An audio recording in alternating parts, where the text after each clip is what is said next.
मिलता है। हमने पूरी चर्चाएं करके सबसे बातचीत करके ये फैसला किया है और ये फैसला अब हो गया है। सर, कुछ टिकट चेंज होने की भी गुंजाइश आपको लग रही है? अभी हमने ऐसी कोई चर्चा नहीं करी।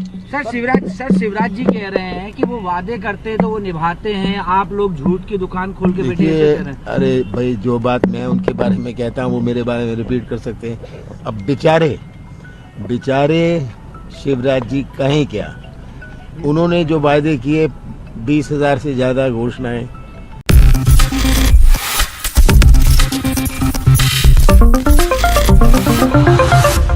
नेक्स्ट 9 न्यूज में आपका बहुत बहुत स्वागत है। मैं हूं आपके साथ अबरारुल हक रहमान। दर्शकों, कमलनाथ ने एक बड़ा बयान दिया है। मध्य प्रदेश में विधानसभा चुनाव से पहले शिवराज सिंह चौहान ने जिस तरीके से कमलनाथ पर आरोप लगाया था और ये कहा था कि मध्य प्रदेश को अगर बीमारू राज्य किसने बनाया है तो कांग्रेस पार्टी ने बनाया है।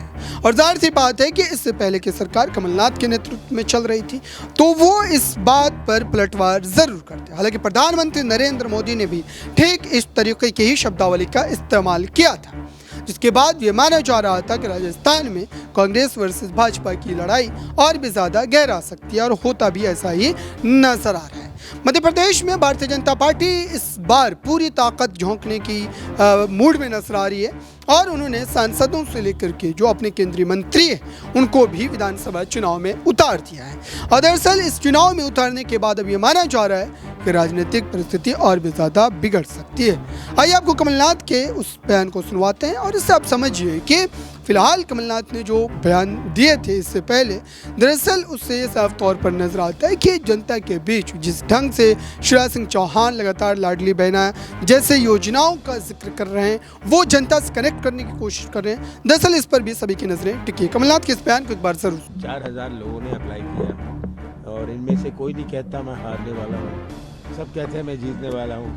टिकट तो एक को मिलता है। हमने पूरी चर्चाएं करके सबसे बातचीत करके ये फैसला किया है और ये फैसला अब हो गया है। सर, कुछ टिकट चेंज होने की भी गुंजाइश आपको लग रही है? अभी हमने ऐसी कोई चर्चा नहीं करी। सर शिवराज जी कह रहे हैं कि वो वादे करते तो वो निभाते हैं, आप लोग झूठ की दुकान खोल के बैठे हैं। अरे भाई, जो बात मैं उनके बारे में कहता हूँ वो मेरे बारे में रिपीट कर सकते हैं। अब बेचारे शिवराज जी कहें क्या, उन्होंने जो वायदे किए 20,000 से ज्यादा घोषणाएं। हाँ, जो मैंने कहा मध्य प्रदेश की जनता मेरी गवाह है, मैंने पूरा किया। सर अखिलेश यादव को लेकर जो चल रहा है और जो कि आप लोग की बात, उनका ये कहना है कि जब बातचीत नहीं करनी थी, टिकट नहीं हमने बातचीत करी, हमारा पूरा प्रयास था। हमारे लोग ही राजी नहीं हो रहे थे क्योंकि प्रश्न ये नहीं था कि कितनी सीटें, प्रश्न था कि कौन सी सीटें। इसमें सबको राजी करना पड़ता है, मुझे अपने संगठन को राजी करना पड़ता है।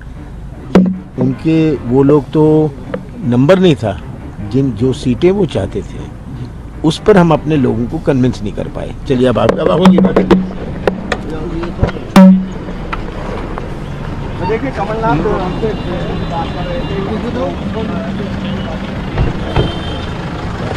तो आपने सुना दर्शकों, कमलनाथ लगातार इस बात को जो है कह रहे हैं कि शिवराज सिंह चौहान भले ही इस उम्मीद, इस फिराक में बैठे हों कि जनता उनको एक बार फिर से चुनेगी। हालांकि बीते विधानसभा चुनाव में कांग्रेस को जो है जो एक तरीके से जनता ने अपना जो है समर्थन दिया था, लेकिन उसके बाद जो स्थिति बनी और टूट और फिर उसके बाद कई मामले सामने आए तो ये सभी की नज़रों के सामने। लेकिन फिलहाल इस बार का जो मध्य प्रदेश का विधानसभा चुनाव होने जा रहा है, इस पर सभी की नजरें टिकी और सभी इस बात को समझना चाह रहे हैं विस्तार ढंग से कि कमलनाथ क्या इस बार ज्योतिरादित्य सिंधिया की जो है बगैर, और जब ज्योतिरादित्य सिंधिया भाजपा में हैं, क्या कांग्रेस को एक बार फिर से जीत दिलाते नजर आएंगे। फिलहाल इस खास रिपोर्ट में बस इतना ही। जुड़े रहिए बड़ी खबरों के लिए नेक्स्ट 9 न्यूज़ के साथ।